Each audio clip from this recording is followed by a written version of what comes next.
प्रभु के भवन में जो आने का मौका है, कहीं पर भी जाने से बहुत उत्तम है। हालेलुया।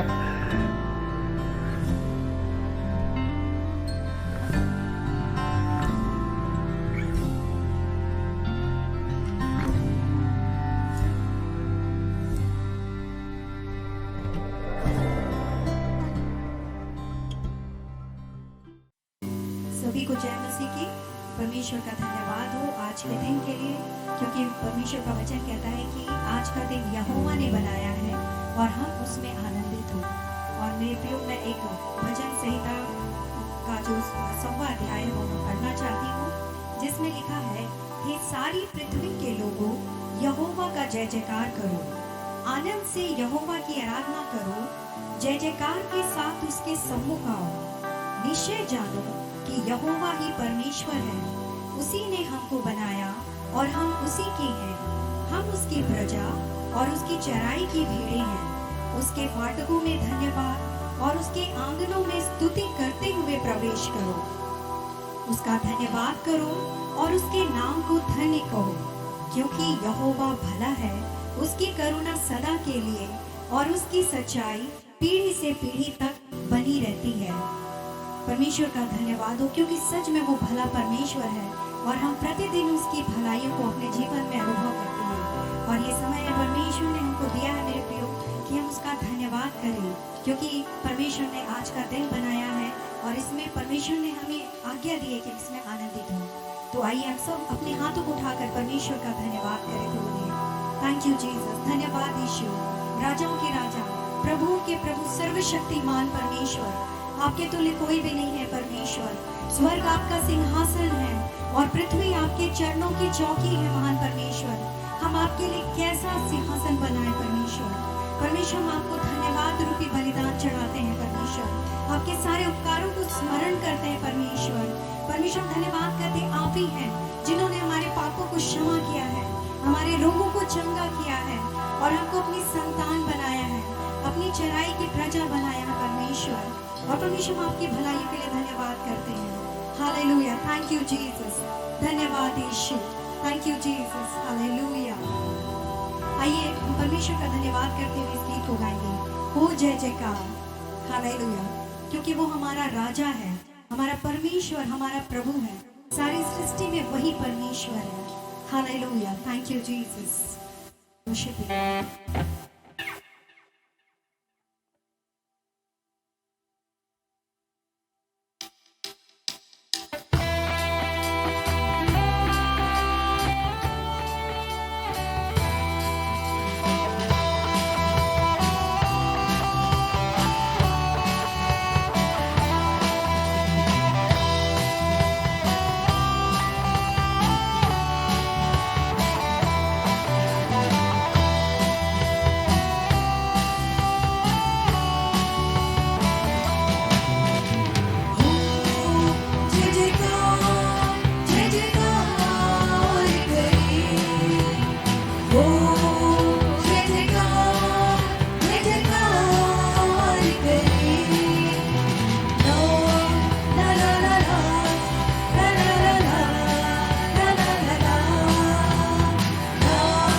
आदर और महिमा के योग्य सिर्फ आप है परमेश्वर। हालेलुया।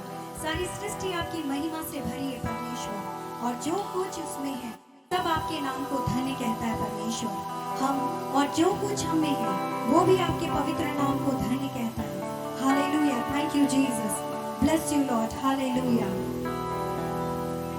हालेलुया। धन्यवाद यीशु। हालेलुया। आइए हम एक और गीत को गाएंगे परमेश्वर की स्तुति करते हुए।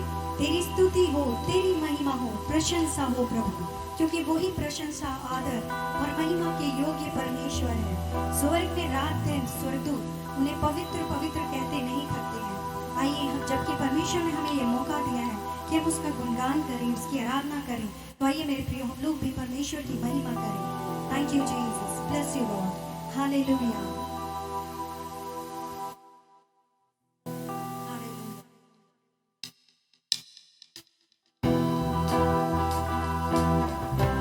आइए आनंदित होकर परमेश्वर की आराधना करें।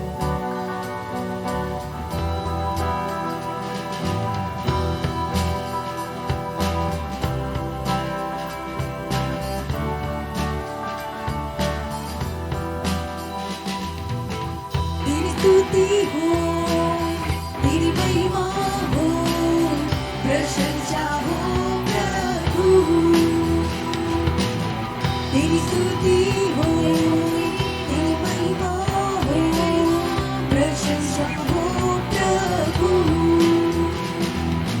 धन्यवाद करते हैं पुकारों के लिए, आराधना करते तेरी भलाई के लिए। धन्यवाद करते हैं पुकारों के लिए, आराधना करते तेरी भलाई के लिए। तेरी स्तुति हो, तेरी महिमा हो, प्रशंसा हो प्रभु।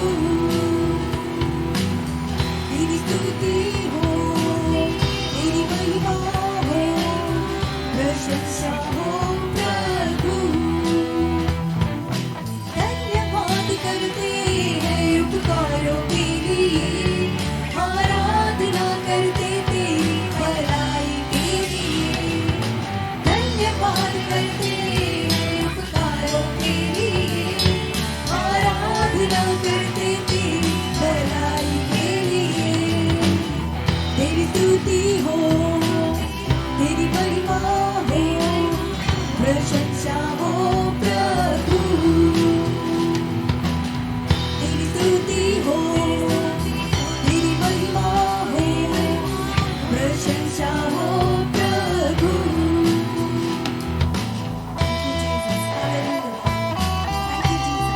जय जयकार हो, तू सच्चा खुदा है।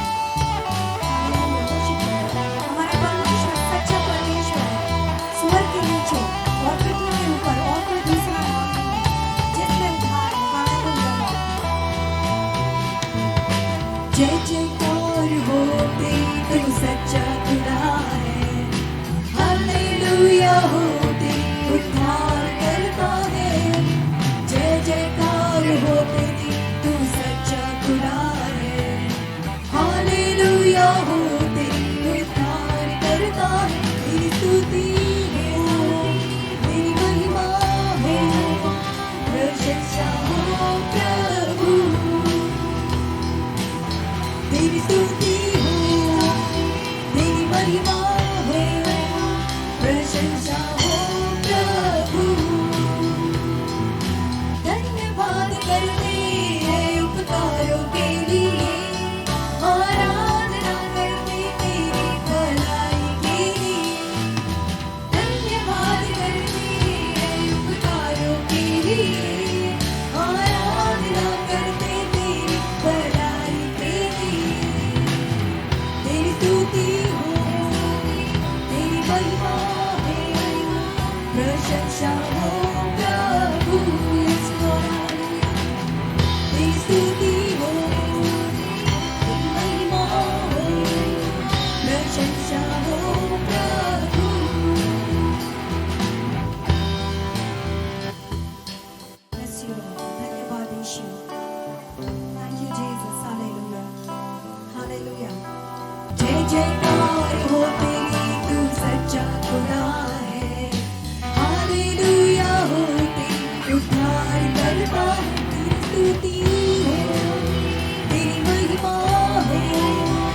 प्रशंसा हो प्रभु, तेरी स्तुति हो, तेरी महिमा है, प्रशंसा हो प्रभु। धन्यवाद करते पुकारों के लिए, आराधना करते तेरी भलाई के लिए। धन्यवाद करते पुकारों के लिए, आराधना करते तेरी भलाई के लिए। तेरी स्तुति हो, तेरी महिमा हो, प्रशंसा हो प्रभु जीसस। तेरी स्तुति हो, तेरी महिमा हो, प्रशंसा हो प्रभु। हालेलुया। तेरी स्तुति हो, तेरी महिमा हो, प्रशंसा हो प्रभु। तेरी स्तुति हो, तेरी महिमा हो, प्रशंसा हो प्रभु। धन्यवाद करते हैं उपकारों के लिए, आराधना करते तेरी भलाई के लिए। धन्यवाद करते हैं उपकारों के लिए, आराधना करते तेरी भलाई के लिए। हाँ भले परमेश्वर, हम आपका धन्यवाद करते हैं परमेश्वर। आप भले परमेश्वर हैं और आप में कुछ भी बुराई नहीं है परमेश्वर। धन्यवाद करते हैं कि परमेश्वर आप हमारे साथ अपनी इतनी भलाइयाँ की हैं परमेश्वर। हम सारे उपकारों को, आपकी आशीषों को स्मरण कर धन्यवाद की भेंट चढ़ाते हैं। आप हमारे मित्र हैं, हमारे प्रभु, हमारे पिता, हमारे संगीत आप है परमेश्वर। हालेलुया। आपके नाम को हम धन्य कहते हैं। हमारा सब कुछ आप ही है परमेश्वर। हालेलुया। हमारे भजन का विषय, हमारे गीतों का विषय आप है परमेश्वर। हालेलुया। आपके नाम को हम धन्य कहते हैं परमेश्वर। Worship you Lord. Hallelujah. Thank you Jesus. धन्यवाद के योग्य परमेश्वर। हालेलुया। तू मेरा गीत है, तू मेरा संगीत है, जीवन की राह में तू मीत है।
इसलिए परमेश्वर हम आपकी वेदी में आते हैं, अपने आप को चढ़ाते हैं यीशु।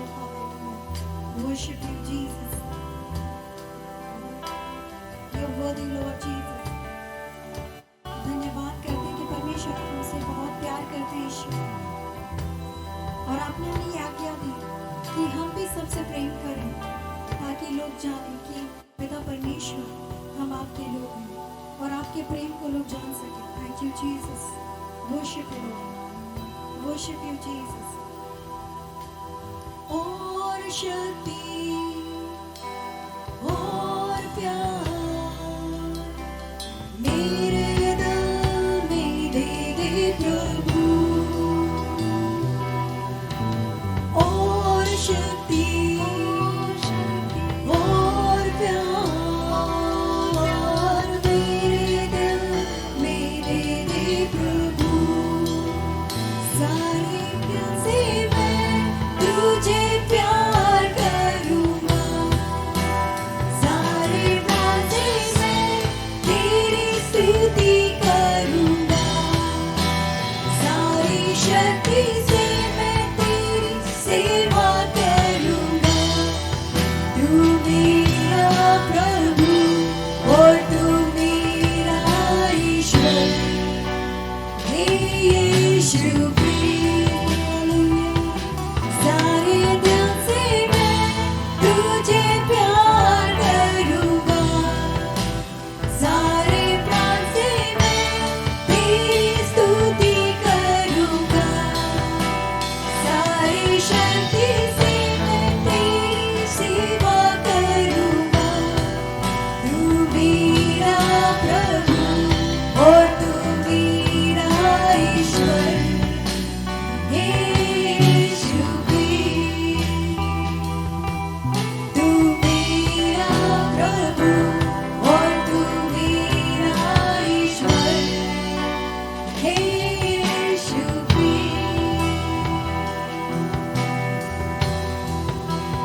मेरा प्रभु और तू मेरा ईश्वर, हे यीशु तू मेरा प्रभु और तू मेरा ईश्वर, हे यीशु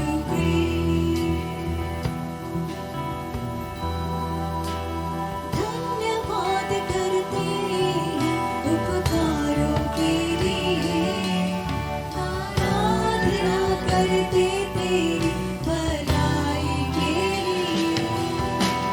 धन्यवाद करते यस लॉर्ड जीसस, हम आपके सारे उपकारों को याद करते परमेश्वर और धन्यवाद के लिए चढ़ाते हैं। हालेलुया लॉर्ड, भलाई के लिए तेरी स्तुति हो, तेरी महिमा हो, प्रशंसा हो प्रभु। Worship you, Lord. Thank you, Jesus. Thank you, Jesus. Worship you, Lord. धन्यवाद के योग्य परमेश्वर। Hallelujah. Hallelujah, Lord. You alone are worthy of all glory and honor and all praise, O Lord Jesus. You are the Holy One, O Lord. Hallelujah. Thank you, Lord, for loving kindness, Master. धन्यवाद करते परमेश्वर आपके अद्भुत प्रेम के लिए जो आपने हमसे किया परमेश्वर। परमेश्वर हमारा हृदय धन्यवाद से भरा है, क्योंकि पिता आप हमसे इतना प्रेम करते हैं, कभी भी नहीं छोड़ते, कभी भी नहीं त्यागते परमेश्वर, और हर समय हमारे साथ भलाई करते हैं। पिता आप हमारे साथ हमेशा विश्वासियों के रहते हैं परमेश्वर, और परमेश्वर हम आपसे ये मांगते हैं परमेश्वर कि हम सबों को ये वरदान दें कि हम जीवन भर आपकी उपस्थिति में बने रहें, आपके भवन में बने रहें परमेश्वर। Hallelujah, bless you Lord, thank you Jesus, thank you Lord, hallelujah. Praise the Lord church. मैं आशा करता हूँ कि आप सब आज आनंदित हैं, आपने आराधना में परमेश्वर की उपस्थिति को महसूस किया है। प्रभु आपको आशीष दे और हम हमेशा सदा आनंदित रहें परमेश्वर में, मसीह में। हालेलुया। परमेश्वर का आनंद हमारा बल है। The joy of the Lord is our strength. Hallelujah. In all our weaknesses हर एक हमारे परिस्थितियों में, हर एक ऐसी परिस्थिति जब हमें वो परिस्थिति हमें कमज़ोर बनाता है, परमेश्वर का आनंद हमारा बल है। हम सदा आनंदित रहे परमेश्वर में। Hallelujah, praise the Lord. आइए हम लोग प्रार्थना करें वचन में जाने से पहले। प्यारे प्रभु, हम आपके चरणों में आते हैं, हम धन्यवाद देते हैं परमेश्वर इस दिन के लिए। प्रभु, जो परमेश्वर हम फिर से प्रभु इकट्ठे हो पाए अपने अपने स्थानों से, और प्रभु आप हमारे बीच में उपस्थित हैं। हम जहाँ भी हैं, आप सर्व उपस्थित परमेश्वर हैं। आप हमारे बीच में, अर्थात आप हम में हैं परमेश्वर, आप हमारे अंदर वास करते हैं। प्रभु, हम आपको धन्यवाद देते हैं। इस वक्त प्रभु जब हम आपके वचन से सीखते हैं, पवित्र आत्मा आप मुझसे होकर बोलिए और हम सबको सिखाइए। हमारी आत्मिक आंखों को खोल दीजिए प्रभु, ताकि हम देख पाए कि परमेश्वर, हम जो आप में विश्वास करते हैं, आपकी सामर्थ कितना असीम है। प्रभु, वही सामर्थ जो प्रभु यीशु मसीह को मृत्यु में से, मरे हुए में से जलाकर स्वर्ग स्थानों में बैठाया, हर एक प्रधानता, हर एक अधिकार, हर एक सामर्थ के ऊपर प्रभु हम आज जान सके। परमेश्वर, धन्यवाद करते हैं प्रभु। सारा आदर, सारा महिमा हम आपको देते हैं। प्रार्थना आपके बेटे प्रभु यीशु मसीह के नाम से मांगते हैं, सुनिए और दया से ग्रहण करिए। आमेन। Praise the Lord. मेरे प्रिय भाई और बहनों, आज परमेश्वर ने मेरे मन में डाला कि मैं हमारे आत्मिक अधिकार के विषय में परमेश्वर के वचन से बांटूं। ये बहुत ज़रूरी है कि हम अपने अधिकारों को जानें। आमेन।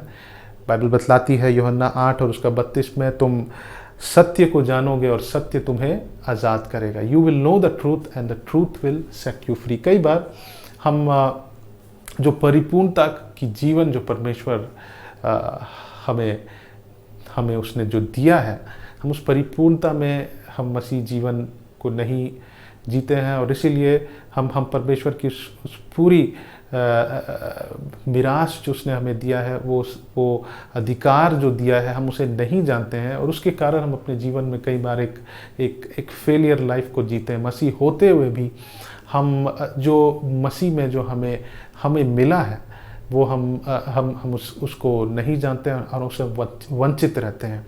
तो ये बहुत ज़रूरी है। It's important to know what God has given us. जो अधिकार परमेश्वर ने हमें दिया है, वो जानना जरूरी है। हालेलुया।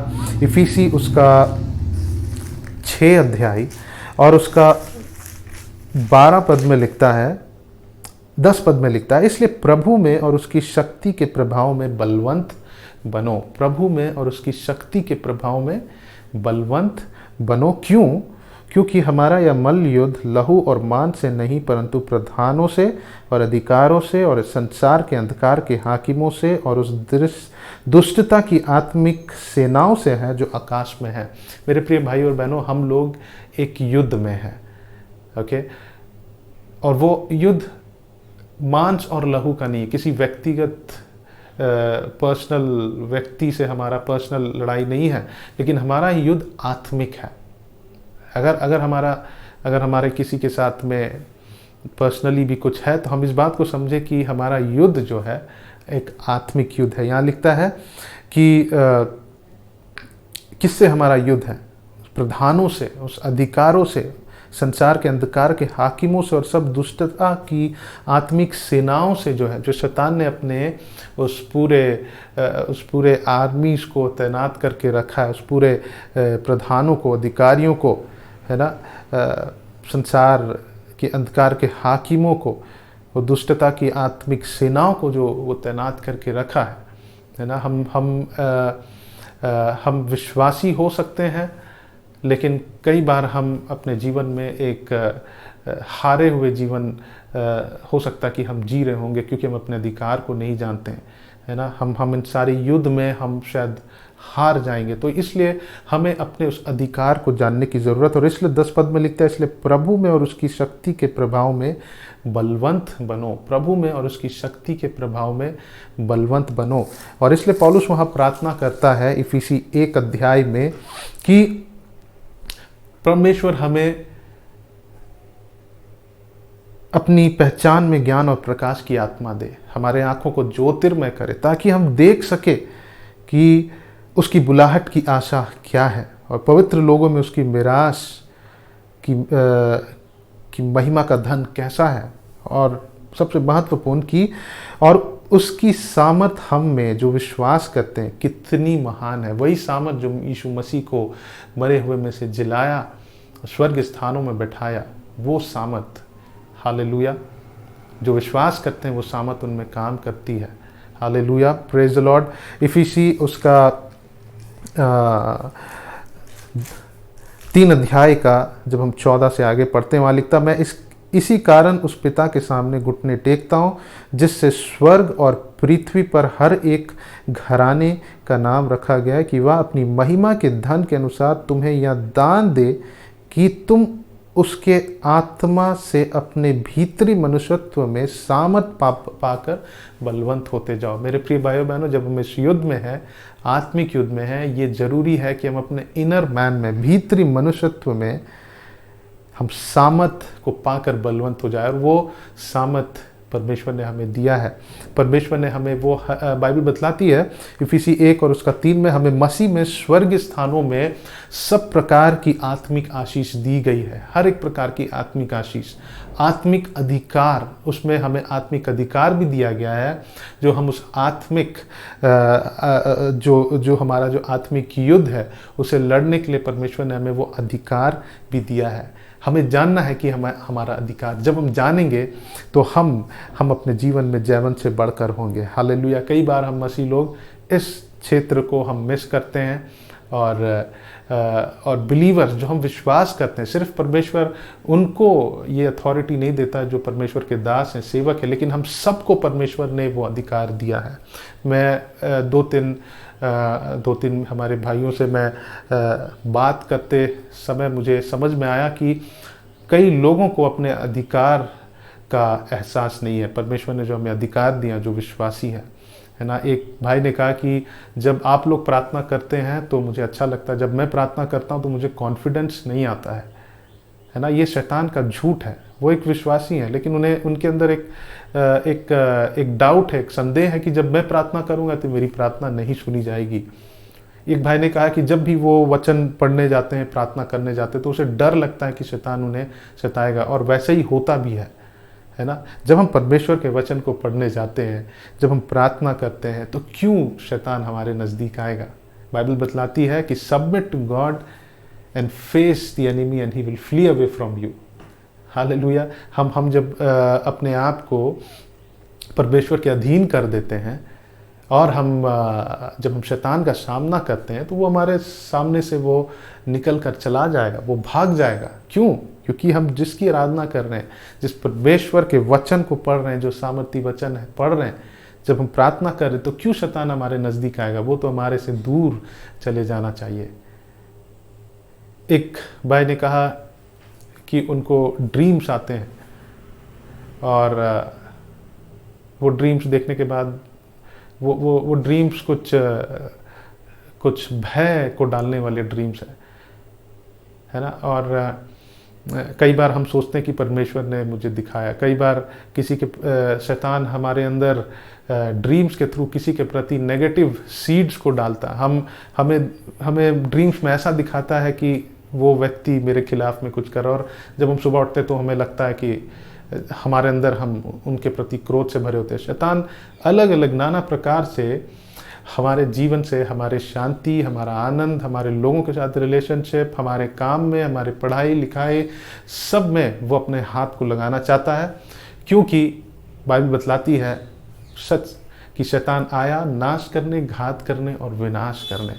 परमेश्वर आया कि हमें बहुतायत जीवन देने, और बहुतायत की जीवन देने के लिए आए, और शैतान आया उसे छीनने के लिए। हम विश्वासी होने के बावजूद भी वो इस संसार में, इस पृथ्वी, वो उसका काम यही है कि हमें नाश करे, घात करे। अगर वो देखता है कि हमें हमारी अधिकार का थोड़ा भी अंदाज़ा नहीं है, उसके लिए हम बहुत ही आसान हो जाते हैं कि हम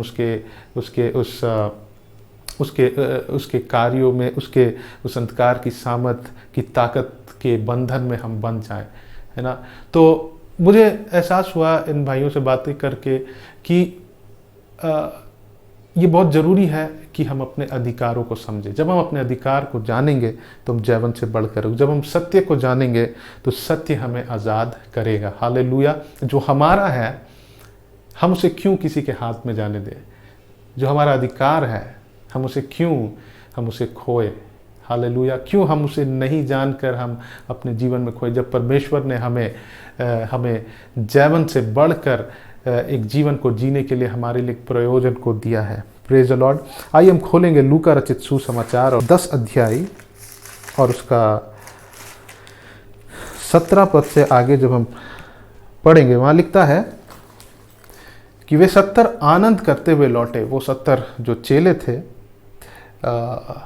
उनको भेजा गया और वो आनंद करते हुए लौटे और कहने लगे, हे प्रभु, तेरे नाम से दुष्ट आत्मा भी हमारे वश में है। वो क्या कह रहे हैं कि प्रभु, तुम्हारे नाम से दुष्ट आत्मा हमारे वश में है। दुष्ट आत्मा, हमने देखा उन इफिसी 6 और 12 में कि शैतान ने अपने प्रधानों को, अधिकारियों को और संसार के अंधकार की हाकिमों और दुष्टता की आत्मिक सेनाओं को लगा कर रखा है। और हमारा युद्ध आत्मिक है ना। और कई लोगों के जीवन में नाना प्रकार के बंधनें थी और ये लोग कहते हैं कि हे प्रभु, तेरे नाम से दुष्ट आत्मा भी हमारे वश में है। Hallelujah, praise the Lord. लिखता है कि उसने उससे कहा, मैं शैतान को बिजली के समान स्वर्ग से गिरा हुआ देख रहा था। देखो, मैंने तुम्हें सांपों और बिच्छुओं को रौंदने का और शत्रुओं की सारी सामर्थ पर अधिकार दिया है और किसी वस्तु से तुम्हें कुछ हानि ना होगी। वह मैं अधिकार दिया, मैं किसी वस्तु से हानि ना होगी। तो अभी इससे आनंदित मत हो कि आत्मा तुम्हारे वश में है, परंतु इससे आनंदित हो कि तुम्हारे नाम स्वर्ग पर लिखे गए। 20 पद में लिखता है कि हमें इससे आनंदित नहीं होना कि आत्माएं हमारे वश में है, हमें अधिकार दिया गया है, लेकिन हमें हमारा सेटिस्फैक्शन, हमारा आनंद उसमें होना चाहिए कि हमारा नाम स्वर्ग पर लिखा है, कि हमारा रिलेशनशिप परमेश्वर के साथ अच्छा, हम परमेश्वर के दृष्टि में सही, हम परमेश्वर के पीछे चल रहे हैं, है ना, हम परमेश्वर में बने हुए हैं। हमारा आनंद इसमें होना चाहिए और हमारा आनंद इसमें होना चाहिए कि स्वर्ग में हमारा नाम लिखा गया। पर आज हम देखेंगे जो अधिकार परमेश्वर ने हमें दिया है उसे भी हमें इग्नोर नहीं करना है। उसे अगर हम उसको नहीं जानते हैं तो परमेश्वर ने जो हमारे लिए रखा हम उसे मिस करते हैं। और कई बार हम वो जो जयवंत जीवन जो परमेश्वर हमें जीने के लिए परमेश्वर ने हमें दिया है, वो हम उस लाइफ को हम एक्सपीरियंस नहीं कर पाते हैं। तो यहाँ पे 19 पद में लिखता है कि देखो, मैंने तुम्हें सांपों और बिच्छुओं को रौंदने का। सांप और बिच्छू जो है यहाँ पे, वो दुष्टात्मा और अंधकार की सामर्थ, अंधकार की ताकत, शैतान के कार्यों के विषय में बताता है कि उसे रौंदने का हमें अधिकार दिया है। Praise the Lord. तुम्हें सांपों और बिच्छुओं को रौंदने का, और फिर लिखता शत्रु की सारी सामर्थ पर अधिकार दिया है। शत्रु का जो सामर्थ है, हमने इफिसी 6 का 12 में पढ़ा कि उसने अपने प्रधानों को, अधिकारों को और सारे संसार के अंधकार के हाकिमों को और दुष्टता की आत्मिक सेनाओं को लगा के रखा है। और हमारा युद्ध आत्मिक है, शारीरिक नहीं है। और जो उसका सामर्थ है, जो कार्य कर रहा है, उस सामर्थ, शत्रु की सारी सामर्थ पर अधिकार दिया है। हालेलुया, वो सामर्थी है, लेकिन उस सामर्थ के ऊपर भी प्रभु परमेश्वर ने हमें अधिकार को दिया है। मेरे प्रिय भाई और बहनों, बहुत सारी बातें जो हमारे जीवन में होता है, डिस्टर्बेंसेस, और हमें एक बात को समझना कि वो आत्मिक है। अगर हमारा किसी के साथ, कोई व्यक्ति के साथ कुछ हो रहा है, अगर हमारे परिवार में प्रॉब्लम है, तो हमें एक बात को समझना कि वो आत्मिक है ना। हम किसी, बाइबल बतलाती है, हम किसी, कोई व्यक्ति हमारा शत्रु नहीं है, बट वो आत्मिक है। हमें उस आत्मा को बाइंड करना है, हमें उस आत्मा के ऊपर अधिकार लेना है, उस सामर्थ, उस प्रभुता के ऊपर हमें अधिकार लेना है। परमेश्वर ने हमें अधिकार दिया है, हमें उस अधिकार को इस्तेमाल करना है। We have to use that authority. हमें राइज अप होना है, हमें खड़ा होना है और हम उस अधिकार को इस्तेमाल करें। क्या लिखता है? ये बहुत ही अद्भुत बात लिखा हुआ है, ये बहुत ही आई ओपनिंग बात लिखा हुआ है, आंख खोलने वाली बात यह है कि शत्रु की सारी सामर्थ पर उसने हमें अधिकार दिया। वो सामर्थी है, लेकिन उसके ऊपर भी हमें अथॉरिटी को दिया है। Praise the Lord. तो मेरे प्रिय भाई और बहनों, हमें अपने अधिकार को जानना है, हमें अपने अधिकार को जानना है। हम क्यों, अपने अधिकार क्या है? अधिकार एक नियुक्त किया गया हुआ सामर्थ है, पावर है। अथॉरिटी इज डेलीगेटेड पावर, मतलब कि वो जो सामर्थ है वो किसी ने हमें दिया। एग्जाम्पल के लिए एक पुलिस वाला, उसके पास जो अधिकार है वो खड़ा होता है और वो बहुत कॉन्फिडेंटली ट्रैफिक को रोकता है ना। तो उसके पास वो बस एक डंडा लेकर, एक वर्दी पहनकर वहाँ पे खड़ा, इतनी बड़ी भीड़ है, वो उसे कैसे कंट्रोल कर लेता है? क्योंकि उसको प्रशासन से एक अधिकार दिया गया कि तुम जाओ और वहाँ पे कंट्रोल करो। उसके पास एक अथॉरिटी, उसे पावर डेलीगेट किया गया है। और लोग उसके एक व्यक्ति बस वहाँ पूरे भीड़ उसको देखकर वो उनसे डरती है कि वो कोई गलत अपने लॉज और रूल्स को तोड़े ना। क्यों? क्योंकि वो जो वहाँ पे क्राउड है वो समझता है कि उसे अधिकार दिया गया है। हालेलुया।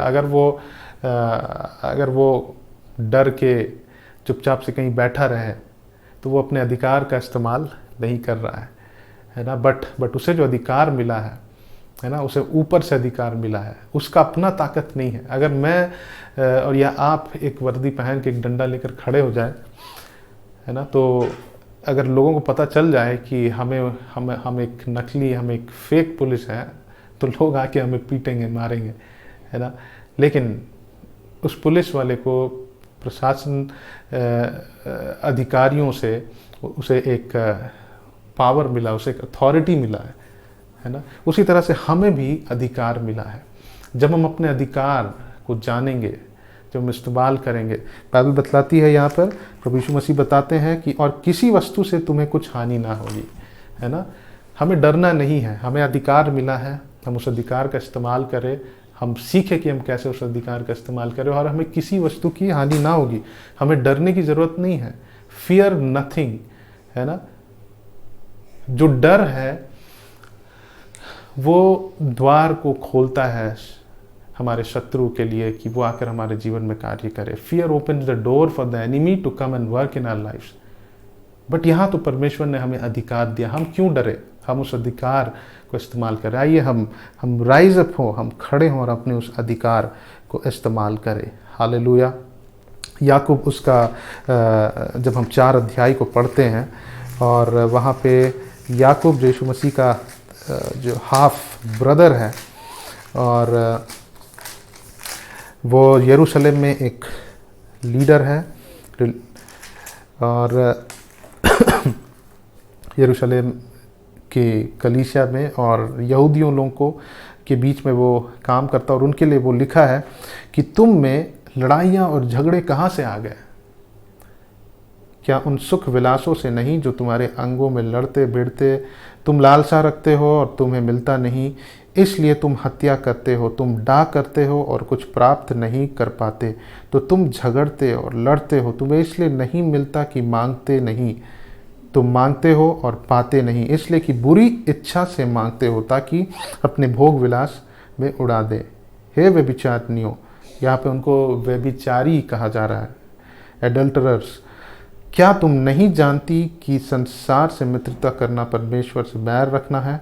अतः जो कोई संसार का मित्र होना चाहता है वह अपने आप को परमेश्वर का बैरी बनाता है। क्या तुम यह समझते हो कि पवित्र शास्त्र व्यर्थ कहता है जिस आत्मा को उसने हमारे भीतर बसाया है? क्या वह ऐसी लालसा करता है जिसका प्रतिफल डाह हो? वह तो और भी अनुग्रह देता है। इस कारण यह लिखा है, परमेश्वर अभिमानियों का विरोध करता है पर दीनों पर अनुग्रह करता है। इसलिए परमेश्वर के अधीन हो जाओ और शैतान का सामना करो, तो वह तुम्हारे पास से भाग निकलेगा। यह हम देखते हैं कि लोगों के बीच में लड़ाई है, झगड़ा है और वो लोग एक दूसरे से डाह करते हैं और हो सकता है हमारे जीवन में भी वैसे ही हो।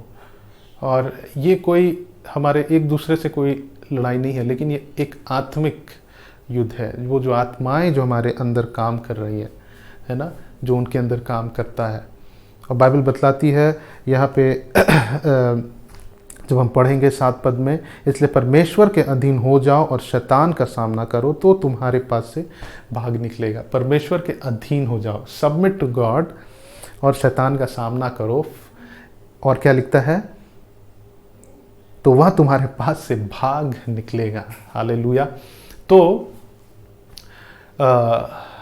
हम आज अधिकार के विषय में बात कर रहे हैं, लेकिन यहाँ पे एक बात है कि सबमिट टू गॉड, परमेश्वर के अधीन हो जाओ और शैतान का सामना करो, वो तुम्हारे सामने से भाग निकलेगा। परमेश्वर ने हमें अधिकार दिया है, लेकिन यहाँ पे एक बात है कि तुम परमेश्वर के अधीन हो जाओ। जितना हम परमेश्वर को अपने जीवन में डोमिनेट करने देंगे, राज्य करने देंगे, उतना परमेश्वर परमेश्वर की सामर्थ हम में कार्य करेगा और हम उस अंधकार की सामर्थ और ताकतों के ऊपर राज कर पाएंगे। हम जितना परमेश्वर को कम राज्य करने देंगे, वो दोनों एक दूसरे से रिलेटेड है। अगर हम परमेश्वर को सबमिट करते हैं और हम परमेश्वर को के अधीन हो जाते हैं, अंधकार की सामर्थ ताकत वो हमारे अधीन होगा। अगर हम अधीन नहीं होते हैं तो फिर वो हमारे अधीन नहीं हो सकता। हमारे जीवन में क्यों हमें अधिकार चाहिए? हमारे पर्सनल लाइफ में बहुत सारी ऐसी बातें हैं, है ना, हमारे जीवन में हम यहाँ पे देख सकते हैं कि लोग एक दूसरे से डाह कर रहे हैं, एक दूसरे के प्रति जेलस हैं, एक दूसरे से लड़ाई झगड़ा, है ना, और उनके मोटिव्स गलत हैं, और एक दूसरे से जलना, है ना, ये सब अंधकार की ताकत है, ये सब आत्मिक युद्ध है। जब हम परमेश्वर को सबमिट कर देंगे, जब हम अपने आप को परमेश्वर को राज्य करने देंगे, हम भी आत्मिक युद्ध में हम जयवंत होकर रहेंगे। हालेलुया। क्योंकि जितना हम परमेश्वर को अपने जीवन में डोमिनेट करने देंगे, राज्य करने देंगे, उतना हम उस अंधकार की सामर्थ और ताकतों के ऊपर हम राज्य कर पाएंगे। यही बाइबल बतलाती है यहाँ पे। हालेलुया। मेरे प्रिय भाई और बहनों, शैतान आया नाश करने, घात करने, विनाश करने। क्यों? क्योंकि परमेश्वर आए कि वह हमें जीवन देने, बहुत आयत की जीवन देने, और वो चाहता है कि वो हमसे वो छीन ले। एक विश्वासी अगर हम हैं तो इसका मतलब ये नहीं है कि वो हमसे कुछ नहीं छीन सकता। अगर हम अपने अधिकारों को नहीं जानते हैं, है ना, अगर हम परमेश्वर को सबमिट नहीं करते हैं, हमारे पास अधिकार होते हुए भी हम उसे इस्तेमाल नहीं कर पाएंगे। और शैतान आता है वो हमें नाश करने, घात करने, विनाश करने, वो हमसे छीनने आता है। परमेश्वर हमें देने आया, वो हमसे छीनना चाहता है ना। वो हमारे जीवन के हर एक क्षेत्र में, है ना, पढ़ाई लिखाई में जब कोई एक्सेल करता है ना, शैतान आके उसको हम बहुत सारे ऐसे प्रेयर रिक्वेस्ट को पाते हैं कि एक स्टूडेंट बहुत अच्छा है, लेकिन सडनली उसको कुछ हो गया और अब उसकी पढ़ाई में कोई मन नहीं लगती है, वो बिल्कुल पढ़ाई से दूर हो गया है ना। शैतान आत्मिक जो ताकतें हैं, आत्मिक युद्ध उसके जीवन में हो रहा है। वो हमारे काम में हाथों को लगाना चाहता है, हमारे परिवार में अपने हाथ को लगाना चाहता है ना। वो जानता है कि अगर क्रिश्चियंस अपने अधिकार को जान ले, वो जानता है कि एक मसीह जो परमेश्वर ने उनके लिए एक अच्छा डेस्टिनी को रखा है, वो जानता है कि मसीह अगर अपने अधिकार को जान ले तो वो उसके राज्य के ऊपर हावी हो जाएगा, है ना। उसे वो एक डर है, और इसलिए वो चाहता है कि हम नहीं जाने, हम अपने अधिकार को जाने, हम अपने अथॉरिटी को जाने। हालेलुया।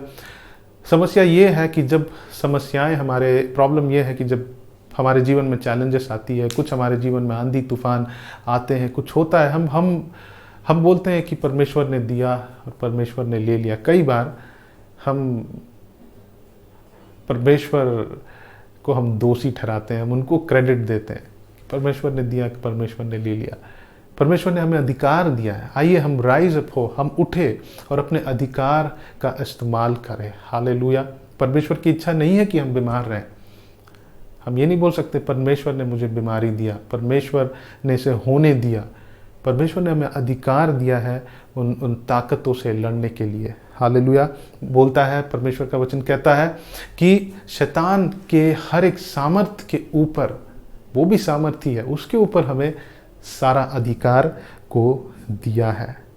परमेश्वर आया हमें देने बहुत आयत की जीवन, शैतान उसे लेना चाहता है और हमें अपने अधिकार को इस्तेमाल करना। एक जब चोर को जब हम देखते हैं, जब वो हमारे घर में आता है, अगर आएगा तो क्या हम बैठे रहेंगे? नहीं। अगर मसीह होने के बाद भी हम उसे चेस करेंगे, उसे मारेंगे, पकड़ेंगे, बांध देंगे, थाना में जाकर उसे हम दे देंगे, पुलिस को बुला लेंगे, क्या हम वैसा नहीं करेंगे? करेंगे। क्या हम बैठे बैठे देखेंगे कि वो हमारे घर से चोरी करके ले जा रहा है?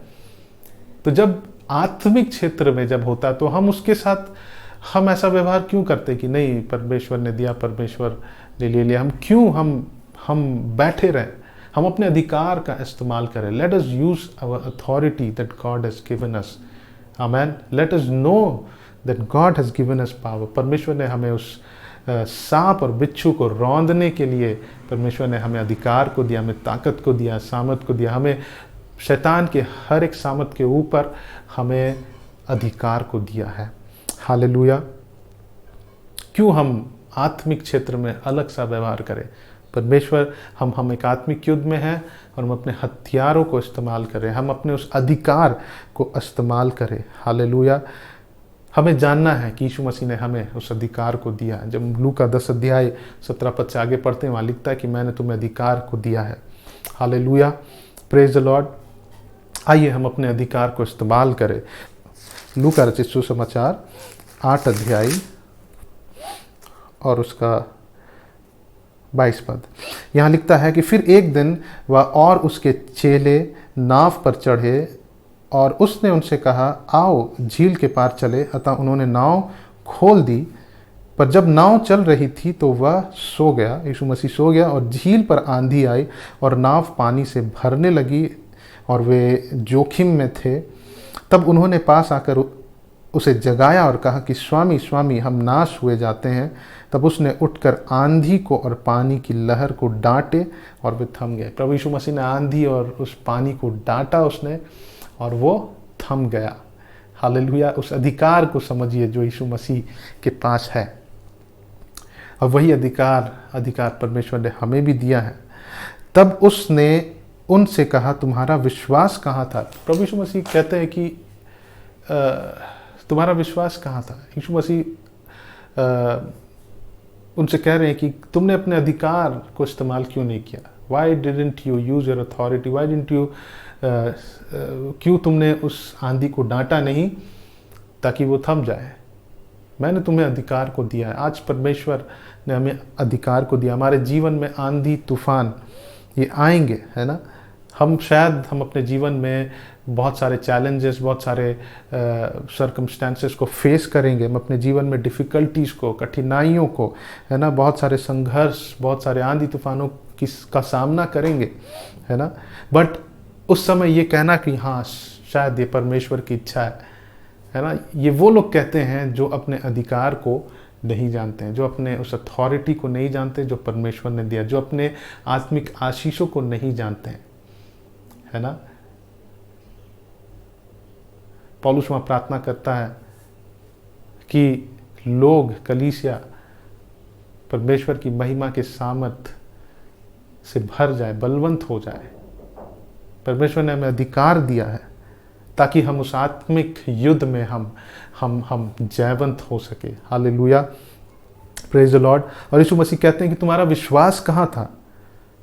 तो तुम क्यों इस आंधी तूफान को हैंडल नहीं कर पाए? क्यों तुमने अपने अधिकार को नहीं लिया? उसे डांटा क्यों नहीं? है ना। हमें अपने अधिकार का इस्तेमाल करना है। परमेश्वर चाहता है कि हम अपने परिस्थिति में उठे, हम let us rise up and take authority over every sickness. हर एक बीमारी, हर एक अंधकार की ताकत, हर एक अंधकार की सामर्थ। अगर हमारे परिवार में कोई समस्या है, हम खड़े हो, हम उस बल में हम खड़े हो जो परमेश्वर ने हमें दिया है। हम इसलिए पौलुस कहता है कि तुम अपने इनर मैन में, अपने भीतरी मनुष्यत्व में तुम सामर्थी बन जाओ। जो परमेश्वर में जो सामर्थ दिया है उसमें बलवंत हो जाओ। परमेश्वर में, हम अपनी ताकत से हम कुछ नहीं कर सकते हैं, लेकिन हम परमेश्वर की ताकत जो उसने हमें दिया है और जो अधिकार जो उसने हमें दिया, हम उससे उस आत्मिक युद्ध में हम जयवंत से बढ़कर हो सकते हैं, है ना। हमें सीखना है कि हम अपनी परिस्थिति में उठकर हम अपने अधिकार का इस्तेमाल करें। बस इसलिए कि जब आंधी तूफान हमारे जीवन में आता है, इसका मतलब ये नहीं कि अब हम उस पार नहीं जा सकते हैं।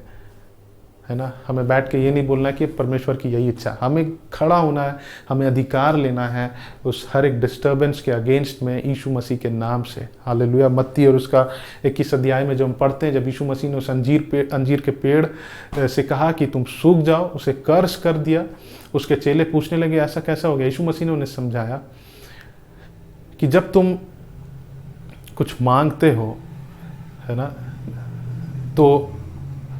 तो विश्वास करो और प्रतीति कर लो कि वो तुम्हारे लिए हो गया है और वो तुम्हारे लिए वैसा ही होगा। और फिर बतलाते हैं कि अगर तुम इस पहाड़ से कहो कि इस उखड़ कर समुद्र में चला जा, और अगर तुम अपने मन में विश्वास करते हो, थोड़ा भी संदेह नहीं करते हो, तो प्रतीति कर लो कि वैसे ही हो जाएगा और वो तुम्हारे लिए हो जाएगा। यहाँ पर प्रभु यीशु मसीह एक बात को समझा रहे हैं कि जब तुम्हारे जीवन में पहाड़ रूपी समस्या, पहाड़ रूपी जब स्टॉर्म्स आएंगे, तो वो कह रहा है कि वो हमसे बातें ना करें, वो हमारे जीवन में हावी ना हो, लेकिन हम उस पर राज करें। हालेलुया। कई बार समस्याएं हमसे बातें करती है, वो हमें डराती है, वो हमें भयभीत करता है, लेकिन हम उससे बात करें, हम उससे आज्ञा दें कि वो हमारे जीवन से निकल कर चला जा, क्योंकि परमेश्वर ने हमें अधिकार दिया है। वो हमें सिखाता है कि तुम परमेश्वर पर विश्वास करो, और यीशु मसीह के नाम से जब हम आज्ञा देते हैं, वो पहाड़ रूपी समस्या, आंधी तूफान जो हमारे जीवन में डिस्टर्बेंसेस जो आता है, उसे निकल कर जाना बाध्य है। Satan is obliged to recognize our authority. Hallelujah. Praise the Lord. हमारे अधिकार के पीछे किसका सामर्थ है? परमेश्वर का सामर्थ है। परमेश्वर का सामर्थ अद्भुत है। वो सामर्थ जो यीशु मसीह को पवित्र जो मृतक में से जिलाया, हालेलुया, अद्भुत सामर्थ है। और शैतान बाध्य है कि वो हमारे उस अधिकार को समझे। हालेलुया। वो हमारे अधिकार को वो समझता है। जब हम अपने अधिकार को नहीं जानते, जब हम डरते हैं, तब हम अपने जीवन में ओपन डोर्स, अपने दरवाज़ों को हम खोल देते हैं कि शैतान हमारे जीवन में आकर हमारे जीवन में काम करता है। अगर एक विश्वासी अपने अधिकार को समझता है, वो उसे एक्सरसाइज करता अपने अधिकार को, वो अपने जीवन में जयवंत से बढ़कर होगा। हालेलुया। Praise the Lord. हम लोग खोलेंगे लूका रचित सुसमाचार और उसका 13 अध्याय और उसका 10 से 17 पद को पढ़ेंगे। वहाँ पे लिखता है कि सब्त के दिन वह एक आराधनालय में उपदेश कर रहा था। वहाँ एक स्त्री थी जिसे 18 वर्ष से एक दुर्बल करने वाली दुष्ट आत्मा लगी थी। 18 वर्ष से दुर्बल करने वाली दुष्ट आत्मा, कई बार अंग्रेजी में कहता है कि स्पिरिट ऑफ इन्फर्मिटी, मतलब बीमारी की आत्मा। कई बार हमारे जीवन में कुछ बीमारी जो होती हैं, वो हमारे कुछ फिजिकल कारण से, हमारे लाइफस्टाइल से आता है, लेकिन बहुत सारे बीमारी, बहुत सारे कमज़ोरी वो आत्मिक होता है। वो हमारे जीवन में आत्मिक युद्ध होता है ना। कई लोगों को हमने देखा कि उनके जीवन में बहुत दिनों से वो बीमारी था, वो टेस्ट करवाते थे, उन्हें कुछ पता नहीं चलता था, लेकिन जब उनके लिए प्रार्थना किया गया, जब उनके लिए अधिकार लिया गया, अधिकार लेकर उनके जीवन से उस पहाड़ रूपी बीमारी को आज्ञा दिया गया यीशु मसीह के नाम से, वो अपने जीवन में आज़ाद हो गए। और इस स्त्री के जीवन में दुर्बल करने वाली दुष्ट आत्मा लगी थी, है ना। आत्मिक, मैंने कहा कि बाइबल बतलाती है कि हमारा युद्ध आत्मिक है। और वह कुबड़ी हुई थी और किसी रीति से सीधी नहीं हो सकती थी। यीशु ने उसे देखकर बुलाया और कहा, हे नारी, तू अपनी दुर्बलता से छूट गई। आमीन।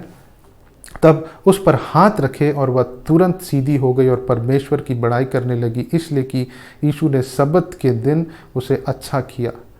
और आराधनालय के सरदार लोग, बाइबल बताती कि वो लोग गुस्से हो गए और बोले कि सब्त के दिन आपने ये काम क्यों किया। यीशु मसीह कहते हैं कि हे कपटियों, क्या सब्त के दिन तुम में से हर एक अपने बैल या गधे को थान से खोल कर पानी पिलाने नहीं ले जाता, है ना। यीशु मसीह कह रहे हैं कि वो जो स्त्री थी बहुत दिन से बंधन में थी, और यीशु मसीह कह रहे हैं ये उसका राइट है कि वो चंगी हो, ये उसका अधिकार है कि वो चंगी हो, है ना।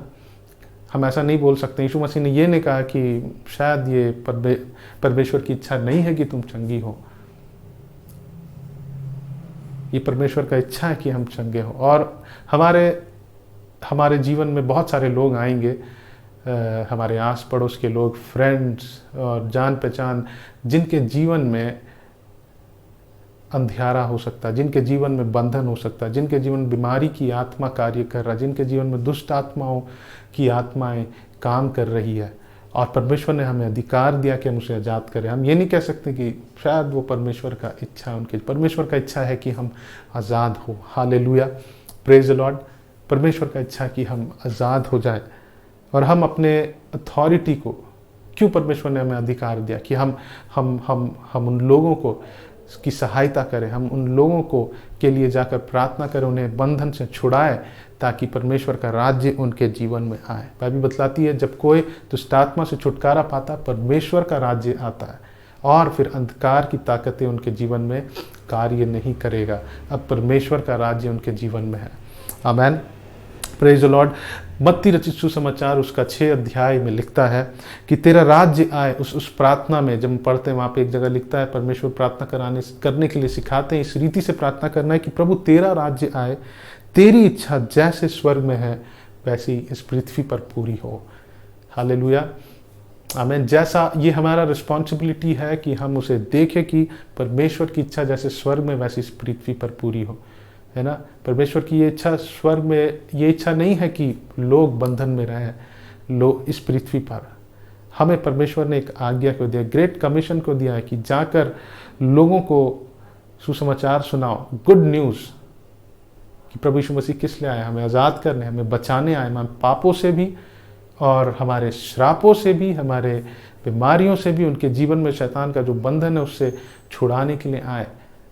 और परमेश्वर ने हमें अधिकार दिया कि हम जाए और उनके लिए हम अधिकार, अपने अथॉरिटी को यूज़ करके, है ना, हम जैसा स्वर्ग में वैसे उनके जीवन में इस पृथ्वी पर परमेश्वर की इच्छा पूरी हो। Hallelujah, praise the Lord. और परमेश्वर कहता है कि तेरा राज्य आए। कई बार हम लोग सोचते हैं कि परमेश्वर ने हमें बचाया कि हम स्वर्ग जाए। दैट्स नॉट, इसलिए नहीं सिर्फ परमेश्वर ने बचाया कि हम सीधे स्वर्ग जाए। अगर वैसा होता तो हम सीधे सेव्ड होते हैं और सीधे स्वर्ग जाते, लेकिन हम इस पृथ्वी पर हैं। हम इस पृथ्वी पर परमेश्वर की इच्छा जैसे स्वर्ग में है वैसे इस पृथ्वी पर पूरे होने के लिए प्रभु यीशु मसीह खुद सिखलाते हैं कि तुम ये प्रार्थना करो। हालेलुया, ये हमारा रिस्पॉन्सिबिलिटी है ना। जो परमेश्वर ने अधिकार दिया उसके साथ हमारे पास एक रिस्पॉन्सिबिलिटी है। हम अपने अधिकार को जानें और उसे हम रिस्पॉन्सिबल होकर यूज़ करें। हालेलुया, और परमेश्वर के राज्य को हम बढ़ाए। हालेलुया, जब हम किसी के लिए प्रार्थना करते हैं, अपने अधिकार का इस्तेमाल करते हैं, और परमेश्वर का राज्य उसके जीवन में आता है, और वैसे ही परमेश्वर का राज्य बढ़ते जाता है। Hallelujah, praise the Lord. मत्ती रचित सुसमाचार उसका 16 अध्याय को जब हम पढ़ेंगे, हम सब जानते हैं मत्ती 16 अध्याय और उसका 18 और 19 पद को जब हम देखते हैं, पतरस जो था, यीशु मसीह ने उससे कहा कि अपने चेलों से कहा कि तुम क्या कहते हो कि मैं कौन हूँ। तो सब ने कहा, लोग ये कहते हैं, उसके कुछ चेलों ने भी कहा कि आप फलाना है, ये है। लेकिन पतरस ने कहा कि आप परमेश्वर के पुत्र हैं, यीशु मसीह परमेश्वर का पुत्र है। और ये पवित्र आत्मा ने उसे एक प्रकाशन को दिया। और प्रभु यीशु मसीह कहते हैं कि इस चट्टान पर मैं अपनी कलीसिया को स्थापित करूंगा, जिस पर नरक, जिस पर अधोलोक का फाटक प्रबल नहीं होगा। Where the gates of hell will not prevail, है ना। और वो क्या था, वो प्रकाशन कि यीशु मसीह प्रभु है। तो वो प्रकाशन हमारे में, हम में भी होना है कि यीशु मसीह प्रभु है। और उस चट्टान पर अपने उस जो प्रकाशन है, उस पर यीशु मसीह कहते हैं कि मैं अपनी कलीसिया को स्थापित करूंगा और उस पर अधोलोक का फाटक प्रबल नहीं करेगा। और फिर 18 में लिखता है कि मैं तुमसे सच कहता हूँ कि जो कुछ तुम पृथ्वी पर बांधोगे वह स्वर्ग में बंधेगा, और जो कुछ तुम पृथ्वी पर खोलोगे वह स्वर्ग में खुलेगा। फिर मैं तुमसे कहता हूँ, यदि कोई मुझसे दो जन पृथ्वी पर किसी बात के लिए एक मन होकर उससे मांगे तो वह मेरे पिता की ओर से जो स्वर्ग में है उनके लिए हो जाएगी। और फिर यीशु मसीह ने एक बताते हैं कि तुम्हें कुंजी दिया जाएगा कि जो तुम इस पृथ्वी पर बांधोगे वो स्वर्ग में बंधेगा, जो इस पृथ्वी पर खोलोगे वो स्वर्ग में खुलेगा। तो यहाँ पे हम देखते हैं जो पतरस को जो प्रकाशन मिला, पतरस जो बोला कि यीशु मसीह आप परमेश्वर के पुत्र हैं, आप मसीह हैं, है ना। और यीशु मसीह ने कहा कि इस पत्थर पर, कौन सा पत्थर? वो प्रकाशन कि यीशु मसीह जो प्रभु है उस पर मैं अपनी कलीसिया को स्थापित करूंगा और अधोलोक का फाटक उस पर प्रबल नहीं होगा। हालेलुया। अधोलोक का फाटक अंग्रेजी में कहता है the powers of hell will not prevail over the church. Amen. Hallelujah. Praise the Lord. फाटक क्या है? फाटक वो स्थान था जहाँ, जो एक बहुत ही पावरफुल प्लेस था, जो एक जहाँ पे सब व्यवसाय, है ना, कोई भी एक शहर का फाटक में हर एक प्रकार की व्यवसाय, हर एक प्रकार के जो वहाँ पे न्याय होता था, है ना, लोगों का जजेस होते थे, वहाँ पे न्याय होता था। वो एक बहुत ही इम्पॉर्टेंट प्लेस था, है ना, इसलिए फाटक का शब्द इस्तेमाल किया जाता। वो एक पावरफुल प्लेस था उस सिटी का, है ना। और अंग्रेजी में कहता है कि the powers of hell will not prevail over the church. जो अधोलोक का जो सामर्थ्य है, नरक का जो सामर्थ्य है, वो हम पर प्रबल नहीं होगा। हालेलुया। हमें इस बात को जानना है कि अधोलोक का फाटक हम पर प्रबल नहीं होगा। इसका मतलब कि हम उसके सामर्थ्य के ऊपर हम प्रबल होंगे। हालेलुया। Praise the Lord. उसका सामर्थ्य आकर हमको फेल नहीं कर सकता है, हमको हरा नहीं सकता, लेकिन हम उसे हराने के लिए बनाए गए हैं। Praise the Lord. हालेलुया। और हमें कुंजी दिया गया कि जो कुछ हम इस पृथ्वी पर बांधेंगे वो स्वर्ग में बंधेगा, जो कुछ पृथ्वी पर खोलेंगे वो स्वर्ग में खुलेगा। हमें वो कुंजी को दिया गया है। हालेलुया। जब हम शैतान को बाइंड करते हैं, वो जो आकाश में जो उसकी जो प्रधानताएं हैं, जो अपने जो शैतान ने जो अपने प्रधानों को, अधिकारियों को जो नियुक्त किया है, जो दुष्ट की आत्मिक सेनाएं जो कार्य कर रहा है, वो हमारी ताकत जो परमेश्वर ने हमें दिया, हमारा जो अधिकार है, वो उस पर प्रबल होगा। चर्च जो है, कलीसिया जो है, अंधकार की ताकत को ख़त्म करने के लिए हमें एक रिस्पॉन्सिबिलिटी दिया गया है। हालेलुया। आइए हम अपने अधिकार को जानें, हम अपने अधिकार को समझें, हम उस अधिकार को हम इस्तेमाल करें और हम डरे नहीं। डर शैतान के लिए द्वार को खोलता है कि वो आकर हमारे जीवन में कब्जा करे, हमारे जीवन में वो इंटरफेयर करे, है ना। लेकिन हम अपने अधिकार को समझे। बाइबल बतलाती है लूका में कि हमें परमेश्वर ने हमें शैतान के हर एक सामर्थ के ऊपर अधिकार को दिया है। जस्ट इमेजिन करिए कि उसका सामर्थ है ना, प्रधानों से और अधिकारियों को, संसार के अंधकार के हाकिमों को, दुष्टता की आत्मिक सेनाओं को वो नियुक्त करके रखा, लेकिन उस सामर्थ के ऊपर हमें अधिकार को दिया। हम कलीसिया को परमेश्वर ने वो अधिकार को दिया है। कलीसिया के ऊपर अधोलोक का फाटक प्रबल नहीं होगा, लेकिन उस अधोलोक के फाटक के ऊपर हम प्रबल होंगे। हालेलुया। Praise the Lord. आइए हम प्रार्थना करें, आइए हम प्रभु को धन्यवाद दें इस अधिकार के लिए जो परमेश्वर ने हमें दिया है। और हम अपने अंदरूनी, अपने भीतरी मनुष्यत्व में, इनर मैन में हम बलवंत होते जाए। परमेश्वर ने हमारे लिए हर एक आत्मिक आशीषों को दिया, हर एक आत्मिक अधिकार को दिया है जो हमें चाहिए, जिससे हम अपने जीवन में एक जयवंत जीवन को जी सके। हालेलुया। आइए हम प्रार्थना करें। प्यारे प्रभु, इस वक्त प्रभु हम अधिकार लेते हैं उन हर एक अंधकार की ताकत जो कार्य कर रहा है हमारे शहर में, हमारे देश में, हमारे लोगों में, परिवारों में। प्रभु यीशु मसीह के नाम से हम आज्ञा देते हैं कि वो पहाड़ रूपी समस्या उनके जीवन से उखड़ कर चला जा। तेरा कोई अधिकार नहीं है। हालेलुया।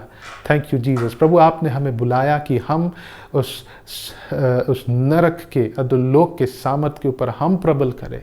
प्रभु हम जो आप पर विश्वास करते हैं कि आप प्रभु हैं, हमारे ऊपर अधोलोक का फाटक प्रबल नहीं होगा। हालेलुया। प्रभु हम हर एक वो बुरी स्वप्न, हर एक वो झूठ कि हम कभी चंगे नहीं होंगे, और प्रभु हर एक वो डर कि शैतान हम पर हावी होगा, प्रभु हम यीशु मसीह के नाम से हम आज्ञा देते हैं। अगर हमारे कलीसिया में कोई ऐसी बातों से होकर गुजर रहे हैं, प्रभु हम प्रार्थना करते हैं यीशु मसीह के नाम से हम आज्ञा देते हैं कि वो पहाड़ उनके जीवन से उखड़ कर चला जा। तेरा कोई अधिकार नहीं है। हम अधोलोक के फाटक के ऊपर प्रबल होने के लिए बुलाए गए हैं। हमारा ये रिस्पॉन्सिबिलिटी है। प्रभु धन्यवाद कि आपने हमें इस बात को सिखाया। प्रभु हम आपको धन्यवाद देते हैं प्रभु कि आपने हमें वो सब कुछ दिया है प्रभु, जिससे हम एक जयवंत से बढ़कर जीवन को जी सके। धन्यवाद करते हैं प्रभु। सारा आदर, सारा महिमा हम आपको देते हैं। ये प्रार्थना आपके बेटे प्रभु यीशु मसीह के नाम से मांगते हैं। सुनिए और दया से ग्रहण करें। आमीन। अब हमारे परमेश्वर पिता का प्रेम और उसके पुत्र प्रभु यीशु मसीह का अनुग्रह और पवित्र आत्मा की सहभागिता हम सबों के संग और साथ सदा काल तक बनी रहे। आमीन। Praise the Lord. Praise the Lord. जय मसीह। आप लोग कैसे हैं? मैं विश्वास करता हूं कि आप लोग सब भले चंगे स्वस्थ पाए जाएंगे। परमेश्वर का धन्यवाद हो कि परमेश्वर ने फिर से एक बार हम लोग को मिलने का मौका दिया। तो आइए हम लोग इस समय हम लोग प्रभु भोज में शामिल होंगे और प्रभु भोज के लिए हम लोग प्रार्थना करेंगे। आइए हम लोग दुआ करेंगे। अनुग्रहकारी परमेश्वर, मैं आपके बेटे प्रभु यीशु मसीह के नाम से इस समय आपके चरणों में आते हैं। धन्यवाद देते हैं प्रभु जी आज के दिन और समय के लिए। तूने प्रभु आज पवित्र दिन में, पवित्र मेज में प्रभु आपने शामिल होने का अवसर दिया। दुआ करते हैं प्रभु जी कलीसिया के हर एक लोगों को प्रभु जी सबको आपके हाथ में सौंपते हैं और प्रार्थना करते हैं सबों को हृदय मनों को तैयार कर कि आपके पवित्र मेज में शामिल होने पाए और आपके उस महान बलिदान को स्मरण करने पाए जो आपने हमारे लिए उद्धार के लिए और छुटकारा के लिए कार्य किया। प्रभु जी धन्यवाद देते हैं प्रभु जी। प्रार्थना यीशु मसीह के नाम से मांगते हैं, दया से सुन ग्रहण कर। आमीन। हालेलुया। मेरे प्रियो, अपने अपने जगह में दाकरा सा रोटी को रख लीजिए और जब हम लोग अंत में वचन के बाद हम लोग उसमें शामिल होंगे तब हम लोग जब कहेंगे तो हम लोग एक साथ लेंगे, उसके बाद हम लोग प्रार्थना करेंगे। तो उससे पहले आइए हम लोग प्रभु से संबंधित वचन को हम लोग अध्ययन करेंगे, मनन करेंगे, क्योंकि पवित्र शास्त्र बाइबल में प्रभु भोज के लिए बहुत ही प्रभु यीशु मसीह के उस बलिदान के बारे में स्मरण किया गया जो आज हम लोग इस मेज में शामिल हो रहे हैं। जो उस बलिदान को स्मरण करके हम लोग इस मेज में शामिल होने पा रहे हैं। ये परमेश्वर का अनुग्रह और दया है कि हम लोग अभी इसमें पृथ्वी में रहते हुए इस मेज में शामिल होंगे। जब प्रभु का दूसरा आगमन हो जाएगा तो हम लोग स्वर्गीय स्थान में जाके वहाँ पर हम लोग प्रभु के मेज में शामिल होंगे। तो आइए मेरे प्रियो, हम लोग उस वचन का अध्ययन मनन करेंगे। हम लोग निकालेंगे यूहन्ना के पुस्तक और उसका 6 पद से हम लोग 32 पद से आगे पढ़ेंगे। यूहन्ना 6 का 32 पद में इस प्रकार लिखा है, यीशु ने उनसे कहा, मैं तुमसे सच सच कहता हूँ कि मूसा ने तुम्हें वह रोटी स्वर्ग से ना दी, परंतु मेरा पिता तुम्हें सच्ची रोटी स्वर्ग से देता है। यहाँ पर इस बात को यीशु मसीह कह रहा है कि मूसा जो इसराइलियों को वहाँ पर रोटी देते थे, बोल रहे मूसा जो मन्ना खिलाते थे वो स्वर्ग से नहीं था, वो पृथ्वी की थे बोलते हैं, परंतु मेरा पिता तुम्हें सच्ची रोटी स्वर्ग से देता है, क्योंकि परमेश्वर की रोटी वही है जो स्वर्ग से उतरकर जगत को जीवन देती है।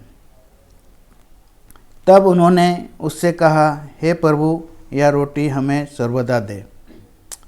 यीशु ने उनसे कहा, जीवन की रोटी मैं हूँ, जो मेरे पास आता है वह कभी भूखा ना होगा और जो मुझ पर विश्वास करता है वह कभी प्यासा ना होगा। यहाँ पर हम लोग 33 पद को देखेंगे, वहाँ पर लिखा है, क्योंकि परमेश्वर की रोटी वही है जो स्वर्ग से उतरकर जगत को जीवन देते। यहाँ पर यीशु मसीह को दिखला रहा है। हालेलुया। और यीशु मसीह ने कहा जगत की रोटी मैं हूँ। हम लोग आगे देखेंगे इसी का यूहन्ना 6 का 47 पद से आगे, इसमें इस प्रकार लिखा है, मैं तुमसे सच कहता हूँ, सच सच कहता हूँ कि जो कोई विश्वास करता है अनंत जीवन उसी का है। जीवन की रोटी मैं हूँ। यहाँ पर कह रहा, प्रभु यीशु मसीह कह रहा है कि जीवन की रोटी मैं हूँ, जो कोई विश्वास करता है, मतलब प्रभु यीशु मसीह पर विश्वास करता है, अनंत जीवन उसी का है। जीवन की रोटी मैं हूँ। तुम्हारे बाप दादा ने जंगल में मन्ना खाया और मर गया। यह वह रोटी है जो स्वर्ग से उतरती है, ताकि मनुष्य उसमें से खाए और ना मरे। मतलब यीशु मसीह को यहाँ बता रहा है, मनुष्य उसमें से खाए और वह ना मरे। हम लोग देखें कि अभी जीवन की रोटी मैं हूँ प्रभु यीशु मसीह कह रहा है, तो यहाँ पर जीवन की रोटी मैं हूँ बोलने का मतलब है कि यीशु मसीह जीवन का रोटी है, जो उसके खाए, मतलब उस पर विश्वास करे।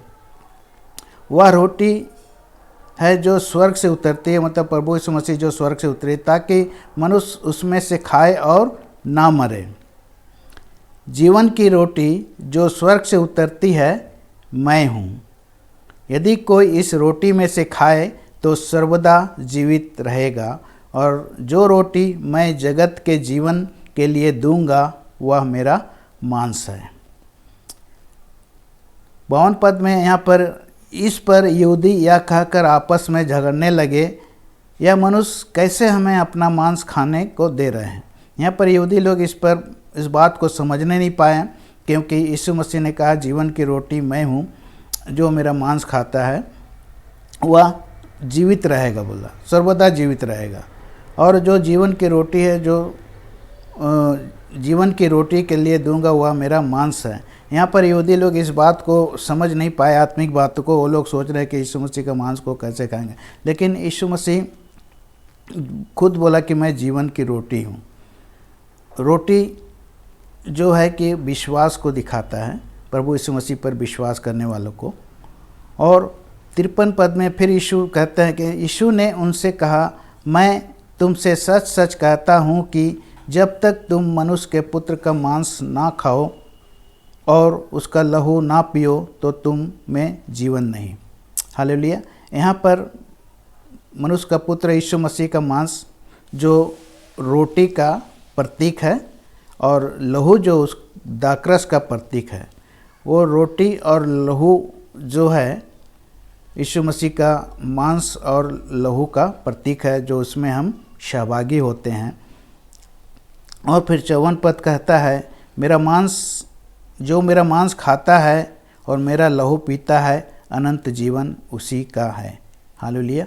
मतलब जो यीशु मसीह पर विश्वास करता है, अनंत जीवन उसका है, और मैं उसे अंतिम दिन फिर जिला उठाऊंगा, क्योंकि मेरा मांस वास्तव में खाने की वस्तु है और मेरा लहू वास्तव में पीने की वस्तु है।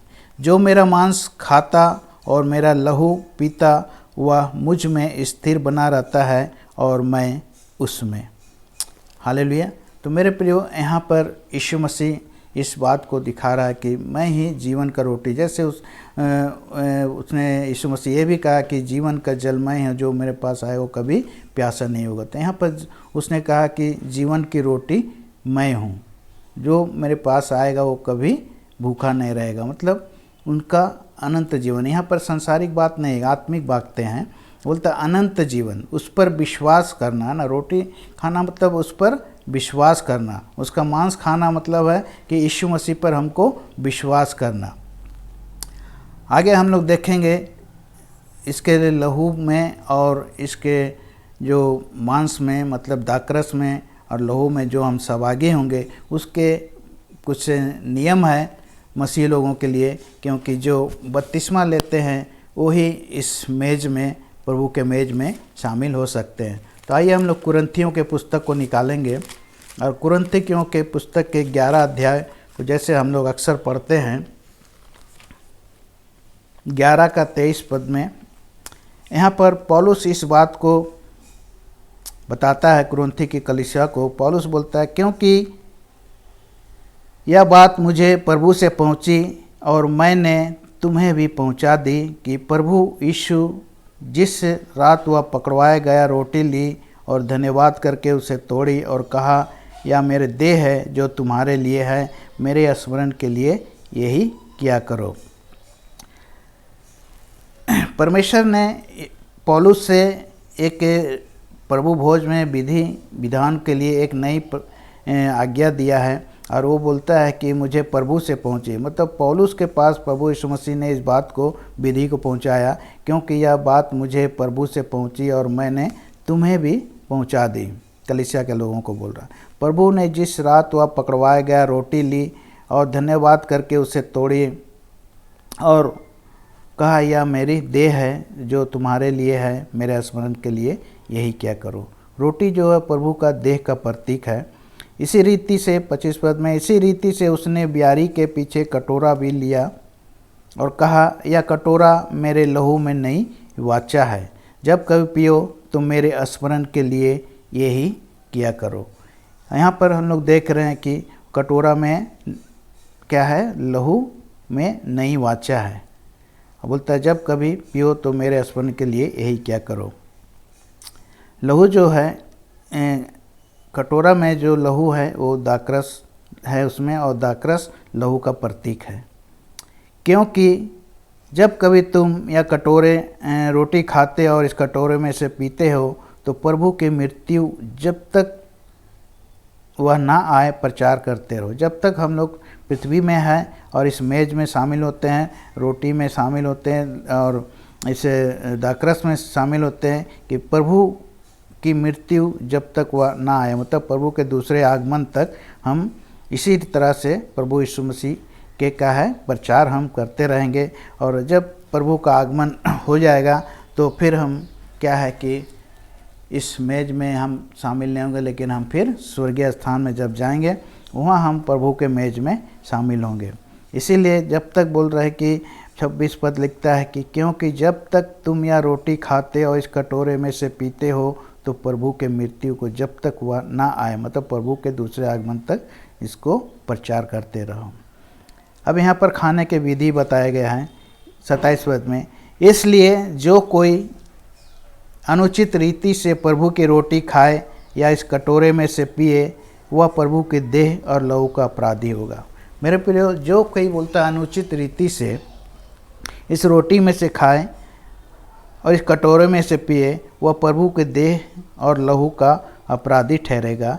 इसलिए मनुष्य अपने आप को जांच ले और इस रीति से इस रोटी में से खाए और इस कटोरे में से पिए, क्योंकि जो खाते पीते समय प्रभु की देह को ना पहचाने वह इस खाने और पीने से अपने ऊपर दंड लाता है।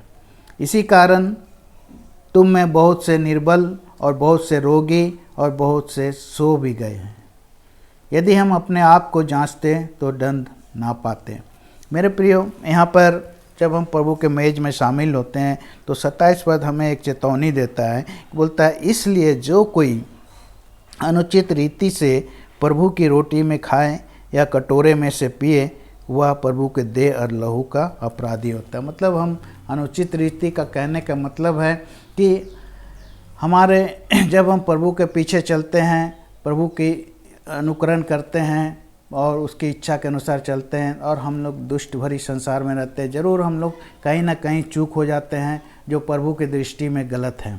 किसी प्रकार के किसी के प्रति मनमुटाव है, कड़वाहट है, ईर्ष्या है, या ऐसे कोई हमसे गलती हुई है या फिर हम जानबूझ के भी किए हैं, तो मेरे प्रियो कि हम प्रभु के मेज में शामिल ना हों।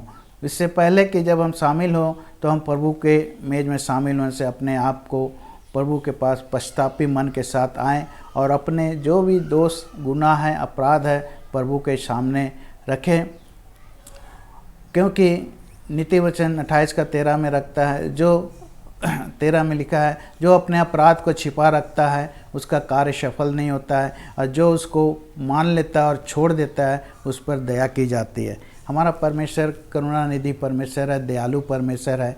उसने कहा तुम्हारे पाप क्यों न लाल रंग के हो, मैं उसे अपने लहू से धो के शुद्ध करूँगा। इसलिए मेरे प्रियो, हम अनुचित रीति से इस मेज में शामिल ना हो। अगर हमारे से किसी प्रकार की गलती हो, ऐसे कोई भी बातें हैं जो प्रभु की दृष्टि में गलत हैं, तो 28 पद बोलता है कि मनुष्य अपने आप को जांच ले और इसी रीति से इस रोटी में से खाए और इस कटोरे में से पिए, क्योंकि जो खाते पीते समय प्रभु के देह को ना पहचाना, वह इसे खाने और पीने के ऊपर अपना ऊपर दंड लाता है, और इस कारण बहुत से निर्बल, रोगी और बहुत से सो भी गए। यदि हम अपने आप को जांचते तो डर नहीं पाते। तो मेरे प्रियो, अभी समय है कि हम अपने आप को जांचें, क्योंकि आपका अधर्म, आपका पाप, आपके अंदर के बुरी बातें आप ही जानते हैं और परमेश्वर जानता है। कोई मनुष्य दूसरे के मन की बातों को, अंदर की बातों को नहीं जानता। इसलिए मेरे प्रियो, जब हम पवित्र मेज में शामिल हो रहे हैं, जो प्रभु के हम रोटी और दाकरस में शामिल हो रहे हैं, जो रोटी उनका देह का प्रतीक और दाकरस उनका लहू का प्रतीक है, जो हमारे उद्धार के लिए, हमारे छुटकारे के लिए उसने बहाया है कि हमारा उद्धार हो। यदि हम इसमें हम जाने अनजाने किसी भी प्रकार से गलती हुई है, तो मेरे प्रियो, इस मेज में शामिल होने से पहले हम अपने आप को प्रभु पर सरेंडर करें, अपने आप को हम प्रभु के सामने रखें और प्रार्थना करें, क्षमा मांगे, पश्चातापी मन से प्रभु के पास आए। हमारा परमेश्वर दयालु है, वो अपने क्रोध को ज़्यादा दिन नहीं रखता है। इसलिए मेरे प्रियो, हम जब मेज में शामिल हो रहे तो इस समय 2 मिनट समय है कि हम अपने आप को जांचें। ऐसे कोई भी गलती हमारे जीवन में जानबूझ के हो या अनजाने में हो, या हमारे अंदर में किसी के प्रति कड़वाहट है, तो उसको आज प्रभु के सामने मान लें और उससे प्रार्थना करें कि हमारे अंदर के जो कड़वाहट है किसी के प्रति, वो निकलने पाए। फिलिपी 2:5 में लिखा है, जैसा मसीह का स्वभाव था वैसा तुम्हारा भी स्वभाव हो। तो मेरे प्रियो, आइए हम लोग पवित्र मेज में शामिल होने से पहले अपने आप को जांचें, परखें। ऐसा कोई बात है तो परमेश्वर के सम्मुख रखें और क्षमा मांगे, तब जाके हम प्रभु के मेज में शामिल हो।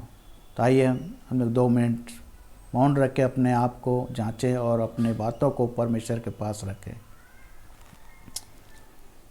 हालेलुया, धन्यवाद, धन्यवाद, थैंक यू जीसस, हालेलुया।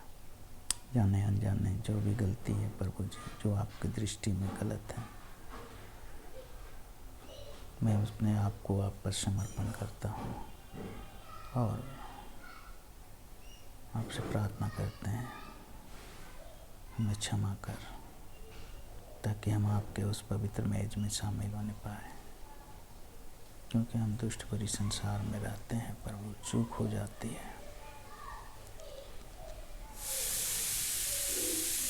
प्रभु, हम अपने आप को आपके हाथों में समर्पण करते हैं, तो अपने लहू से धो के शुद्ध कर, पवित्र कर, कि हम आपके मेज में शामिल होने पाए, कि आपके उस महान बलिदान को स्मरण करने पाए जो आपने हमारे लिए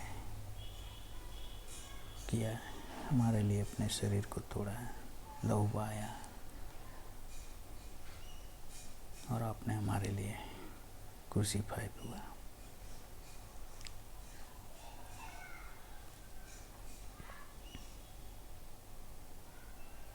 थैंक यू लॉर्ड जीसस। आइए मेरे प्रियो, हम लोग एक बार फिर प्रार्थना करेंगे। इसके बाद हम लोग रोटी और दाकरस में सहभागी होंगे।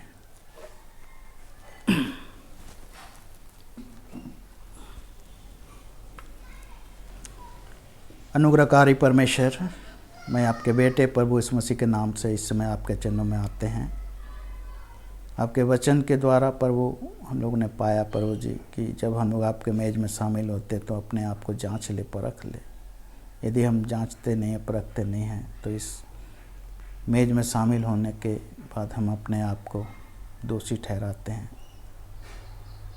और आपने जैसे कहा प्रभु जी कि बहुत से लोग निर्बल दुर्बल और बहुत से लोग सो गए। यदि हम अपने आप को जांचते तो डर नहीं पाते। हाँ प्रभु, मैंने अपने आप को जांच के परख के अपने आप को आप पर समर्पण किया। प्रभु हम प्रार्थना करते हैं कलीसिया के हर एक लोगों के हृदय मनों को जांच और परख प्रभु जी की आपके मेज में शामिल होने पाए, आपकी धार्मिकता को पूरी करने पाए, आपके उस महान बलिदान को स्मरण करने पाए जो आपने हम लोग के उद्धार के लिए किया, छुटकारा के लिए किया। प्रभु इस दाखरस और रोटी को लेकर आपके पवित्र हाथ में सौंपते हैं। प्रभु आपकी आशीष को मांगते हैं। जो प्रभु ये रोटी आपका देह का प्रतीक है और दाखरस आपका लहू का प्रतीक है, जब इसमें हम लोग सहभागी होते हैं तो आपके उस महान बलिदान को स्मरण करते हैं।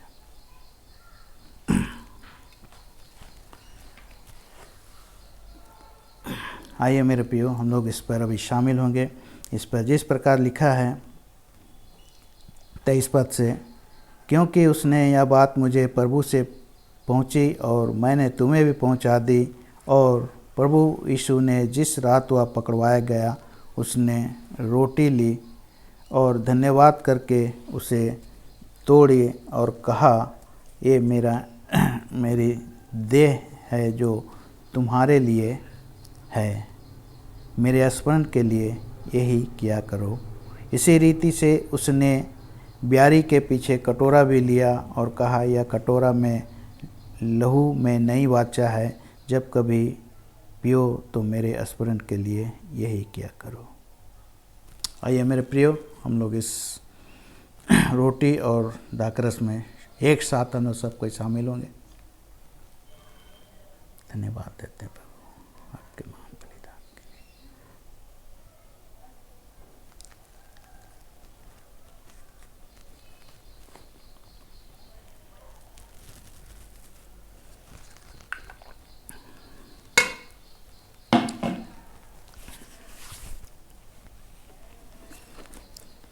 आइए दुआ करेंगे।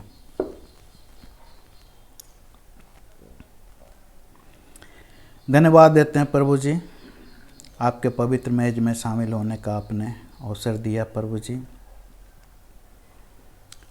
आपके दाखरस में और आपके रोटी में, जो प्रभु आपका रोटी आपका देह का प्रतीक है और दाखरस आपका लहू का प्रतीक है, जो आपने हमारे लिए अपने देह को तोड़ा, हमारे लिए अपने लहू को बहाया, हमारे लिए उद्धार का कारण और छुटकारा बना, कि आपके कोड़े खाने से हम लोग चंगे होते हैं। प्रभु जी, हम धन्यवाद देते हैं प्रभु आपके इस महान बलिदान के लिए, जो आपने हमारे लिए हमारे उद्धार के लिए किया। और प्रभु इस मेज में शामिल होकर आपके उस धार्मिकता को पूरी किए। प्रभु, इसके लिए आपको धन्यवाद देते हैं। प्रार्थना करते हैं प्रभु जी, कलीसिया के पूरे परिवार को आपके हाथ में सौंपते हैं। आपका अनुग्रह, आपका दया को मांगते हैं प्रभु इस समय, जबकि हम लोग सशरीर कलीसिया में नहीं मिल पा रहे हैं, लेकिन हम आपको धन्यवाद देते हैं। आपने प्रभु जी पहले से प्रभु जी इशारे ऑनलाइन का आपने प्रबंध कर दिया, जो कि आज हम लोग ऑनलाइन के द्वारा हम लोग प्रभु एक दूसरे से मिल पा रहे हैं। प्रभु, हम प्रार्थना करते हैं, कलीसिया के सभी लोगों को आपके हाथ में सौंपते हैं और दुआ करते हैं सभी कोई भला चंगा और स्वस्थ रहने पाए। और जो भी शारीरिक रूप से अस्वस्थ है प्रभु जी, तो ये वराफा चंगा करने वाला परमेश्वर है। अपनी चंगाई की सामत को भेज और उन्हें छू के चंगा कर प्रभु जी। इस लॉकडाउन में कई ऐसे भाई लोग हैं जिनका प्रभु जी काम छूट गया है। प्रभु, तू यह वही रे उपाय करने वाला, प्रबंध करने वाला परमेश्वर है। प्रभु, जहाँ उसका काम छूट गया उसको वहाँ दोबारा बुलाने पाए, या फिर उनके लिए प्रभु जी दूसरे मार्ग को खोल प्रभु जी, कि उनके हाथों में काम मिलने पाए और आपको महिमा करने पाए। प्रभु जी, दुआ करते हैं प्रभु, जो भाई लोग काम करते हैं, कमाई करते हैं, सभी को आशीष दे। सिस्टर लोग जो घर परिवार को संभालते हैं प्रभु जी, हम प्रार्थना करते हैं उनको भी सामर्थ दे कि घर परिवार के काम करते हुए आपके संगति में भी बैठने पाए। ऐसा अनुग्रह कर प्रभु जी। जितने भी जवान लोग हैं प्रभु सबको आपके हाथ में सौंपते हैं, विशेषकर उन लोग के लिए प्रार्थना करते हैं। कई जवान इस समय प्रभु लॉकडाउन के दरमियान बैकसाइड हो रहे हैं, आपसे दूर हो रहे हैं। प्रभु उनके लिए प्रार्थना करते हैं प्रभु जी कि संसार के ईश्वर से उनको बचाए रख प्रभु जी, आपके भय भक्ति में आने पाए प्रभु जी। और हम प्रार्थना करते हैं जितने जवान लोग आज प्रभु जी नशे पान में, गलत संगति में, गलत चीज़ों में प्रभु इन्वॉल्व हो रहे हैं प्रभु जी, उनके अंदर में आपके प्रति भय प्रभु समाप्त हो रहा। प्रभु हम प्रार्थना करते हैं प्रभु जी, उन जवानों को फिर से आपके हाथ में सौंपते हैं। वो लोग अपने सृजनहार को स्मरण करने पाए प्रभु जी, यहोशू के जीवन से लोग अपने आप को तुलना करने पाए प्रभु जी। हाँ प्रभु जी, ये जवान प्रभु लोग कलीसिया के आने वाले दिन के लिए प्रभु जी लोग हैं प्रभु जी कि ये लोग कलीसिया को संभालेंगे। इसलिए प्रभु हम प्रार्थना करते हैं इन जवानों पर आपका हाथ रहने पाए प्रभु जी। तू उन लोग से दर्शन से बोलना और बातचीत करना प्रभु, दूतों को भेज के बोल और बातचीत करना प्रभु कि संसार के ईश्वर से उन लोग को बचाए रखना प्रभु जी। आपके हाथ में सभी जवानों को सौंप देते हैं, अनुग्रह कर दया कर प्रभु। धन्यवाद देते हैं प्रभु जी कि आज के पवित्र दिन और पवित्र सभा को प्रभु आपके हाथ में सौंपते हैं। आपकी मेज को प्रभु आपको हाथ में सौंपते हैं कि हम लोग इसमें सहभागी होने पाए प्रभु जी, और आपके उस महान बलिदान को प्रभु हम लोग स्मरण करने पाए जो आपने हमारे लिए उद्धार के लिए किया, हमारे लिए अपने देह को तोड़ा, हमारे लिए अपने लहू को बहाया कि आपके कोड़े खाने से हम लोग चंगे होते हैं। धन्यवाद देते हैं प्रभु आपके मेज में शामिल होने के लिए। धन्यवाद के साथ ये प्रार्थना विनती यीशु मसीह के नाम से मांगते हैं, दया से सुन ग्रहण कर, आमीन। अब हमारे परमेश्वर पिता का प्रेम, उसके पुत्र यीशु मसीह का अनुग्रह और पवित्र आत्मा की सहभागिता हम सबों के संग और साथ सदा काल तक बनी रहे, आमीन। सभी को जय मसीह की, प्रेज द लॉर्ड। प्रभु आप सबको आशीष दे।